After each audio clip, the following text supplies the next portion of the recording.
Well, hello again, folks. It's Friday. It's a lovely sunny day. Looks like we've got no rain, so I'm just heading down to the dentist for a final checkup.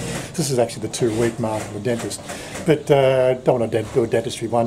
What I did want to cover off today, so it's probably going to be a short video today, news in about the income notarization letters from embassies.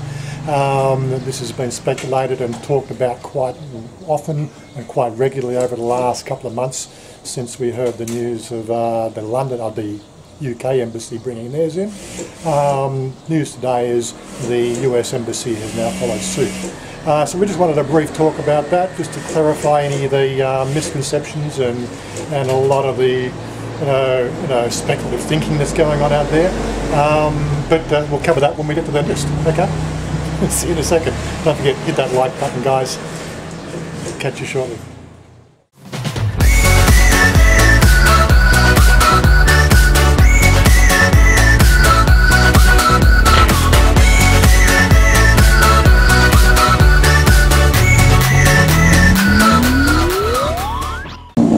Well, another pleasant ride down from home down to the dentist. It's only a short ride, but at least it gets you to the house, and that's it. It's not raining, which is great. It's been raining quite a lot in the last few days. We're only sort of a week away from the dry or the cool season, and it doesn't seem to stop raining. Not sure what's going to happen there. Yeah, so where were we? Okay, so first up, let's clarify what is a letter of what they call a notarized statement or affidavit of income. It's where the expat or the person from another country has said to their embassy, look, I need you to verify this income statement is true and factual so that I can apply for my renewal of my Thailand visa. This probably works for other countries as well. Right. In Australia we call it a statutory declaration. I think the same thing is called the same in New Zealand. It's called an affidavit in America. Not quite sure the other. There's a number of different names, but basically this is sort of it's a person coming to this country who sort of has like a bank statement or some sort of letter that just says this person earns so much money per month as a pension, as interest on shares, or some sort of function that just says that they earn so much money. And then of course the embassy in question then just says, okay, well I'm going to have to believe you because you're a citizen of our country. And then they, what they call notarise that letter to give it sort of some sort of validity, right, to obviously qualify for the statement that's required for the Thailand immigration. So what's been happening recently is the fact that with the new appointment of the general who's in charge of immigration, he's had a big crackdown on all processes of illegal immigrants working in Thailand without visas and all sorts of stuff. And it's not to do with America and Australia, and it's got nothing to do with people running YouTube channels. It's to do with people, working in jobs like Myanmar, coming across the border, working in restaurants and taking Thai jobs, which is primarily what the law is trying to stamp out. Don't want to have a big argument about it. Yes, they're grey areas, but the bottom line is the fact that if you're not affecting the security of Thailand, and if you're not taking Thai jobs, you are generally allowed to be in the country and do your hobbies and play your hobbies and do what you want. They don't really care, right? So this is a hobby, right? They're not going to stop you from doing your hobby, unless of course I was to do something rather heinous like give out sort of secrets of Thailand or bring Thailand into disrepute or Thailand defamation, or if I sort of decided to go and work for the Nation newspaper or something like that as a reporter, right? I'm taking a Thai job. That's what they're trying to stamp out. So that aside, what we need to do is talk about the whole thing. What's been happening is the fact that people have been going to these agencies, let's use the agencies as a questionable thing, they've been fronting up to an agency and the agencies have been producing false statements of income. This is one of the things that's been clamped down on the last couple of months, right? And again, so the people in these embassies, they are just clerics or clerks or people on computer keyboards. They really don't have the full insight into verifying these income statements. They've been, up until now, they've been just stamping them, just saying, we trust you as a citizen that you're doing something legal. What's happening is the fact that a lot of these letters of income have been bogus, and a lot of these agencies are being shut down left, right and centre, right? And this is what's sort of the snowball situation, right? People have been blaming, sort of saying that Thailand immigration changing the laws. No, this is completely false, right? The whole process of having verifiable income has always been in the Thai immigration process, right? The simplest and easiest way is to front up with a Thai bank account and say, here's my Thai bank account, because Thailand immigration have the ability to verify that income within this country, right, and verify that it's present and correct, right?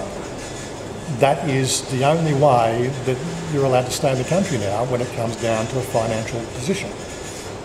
And they're just saying, right, they're saying to the embassies, is this present and correct? Can you verify this?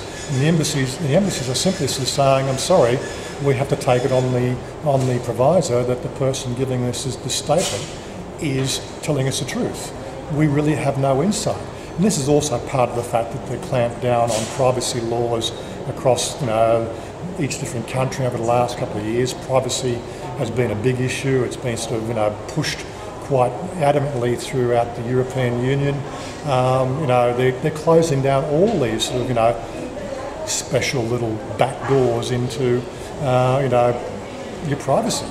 And so again, the US government, for instance, and the UK government have just finally turned around and just said, well, with the current shape of our immigration, with the current shape of our privacy laws, we as staff here in Thailand have simply got no insight to verify that this statement is correct.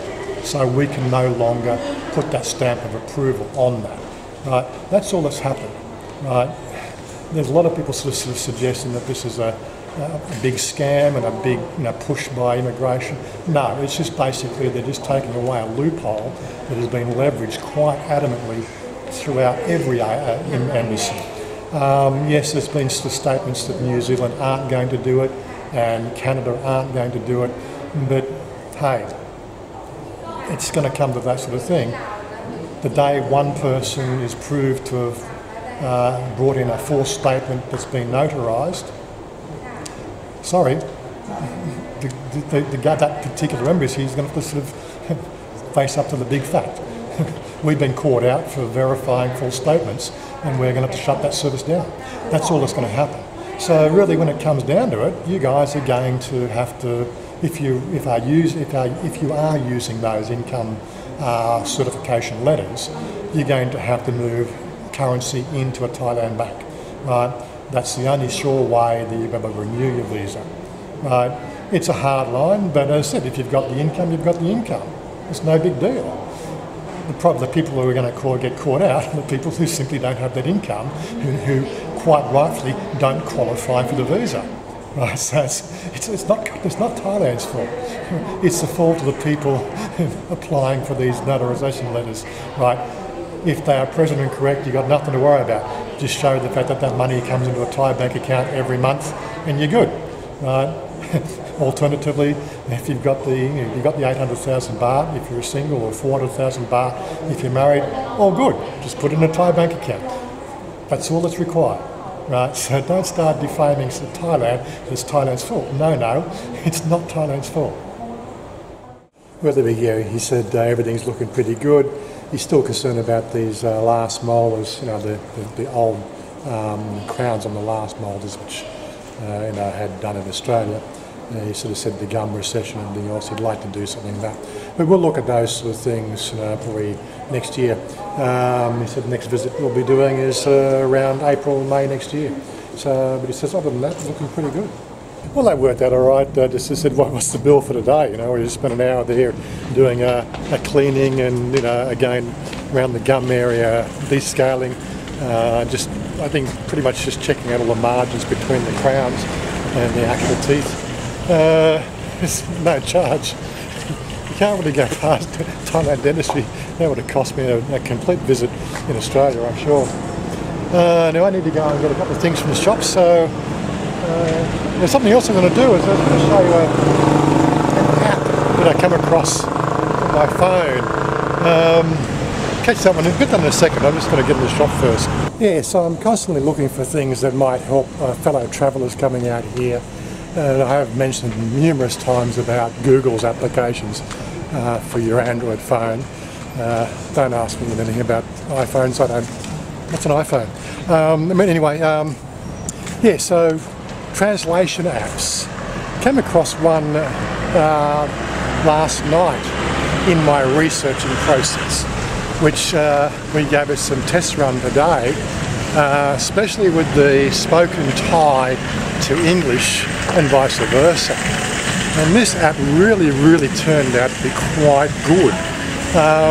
Unlike most of these applications that come out from other countries, this one here is from a Thai developer.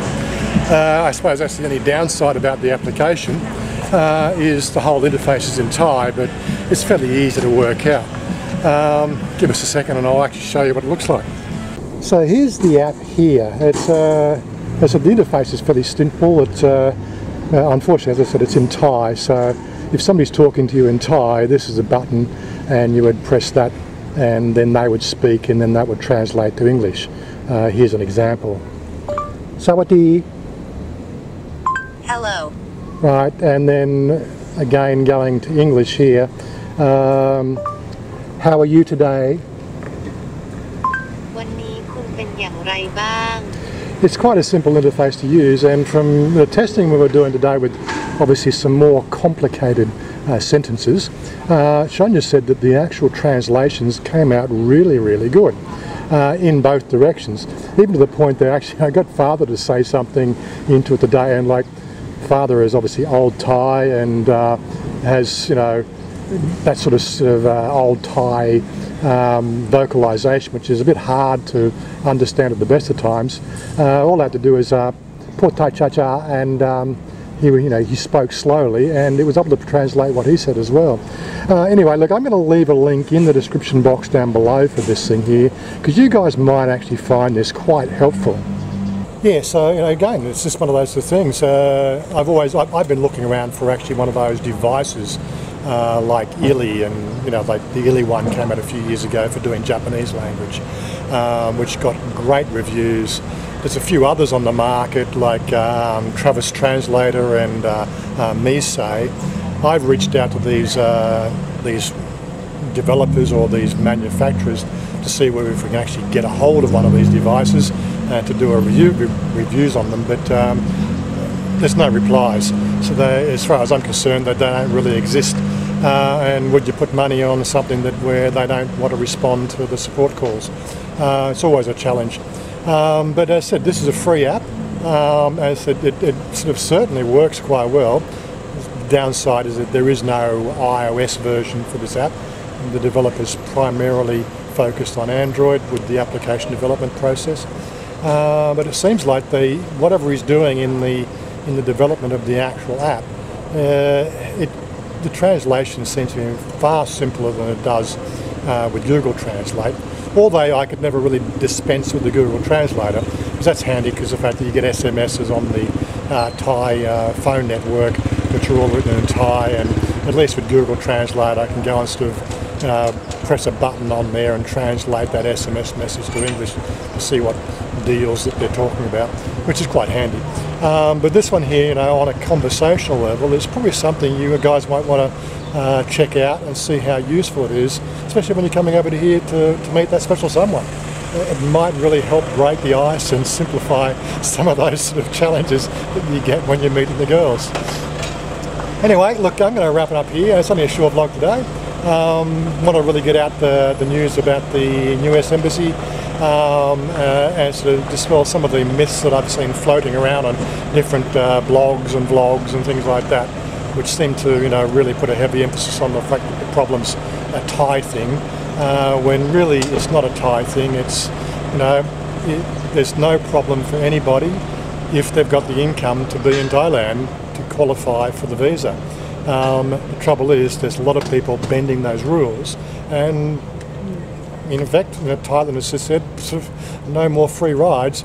Either you're going to show us your income or you're going to get out of here. Simple as that. Anyway, hope that was useful. Catch you guys next time. Don't forget, if you think that's pretty good, useful information, hit that like button, guys. And of course, don't forget to subscribe. Bye for now.